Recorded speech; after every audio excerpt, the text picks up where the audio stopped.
নমস্কার, আমার চ্যানেলে আপনাদের সকলকে স্বাগত জানাই। আজকে আবার চলে এসেছি আরেকটি গল্প নিয়ে আপনাদের সামনে উপস্থাপন করবার জন্য। চলুন তবে শুরু করা যাক। একবার একটি ছেলের জন্মদিন খুব বড় করে পালন করা হবে বলে ঠিক করেন তার মা বাবা।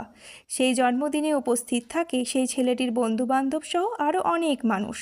ছেলেটির জন্মদিনে ছেলেটি সবার কাছ থেকে অনেক উপহার পায় এবং একটি ভিক্ষুক দূর থেকে দাঁড়িয়ে সেই ছেলেটিকে দেখে এবং ছেলেটির কাছে এসে বলে, তোমাকে উপহার দেওয়ার জন্য আমার কাছে এই 10 টাকার নোটটা ছাড়া আর কিছুই নেই।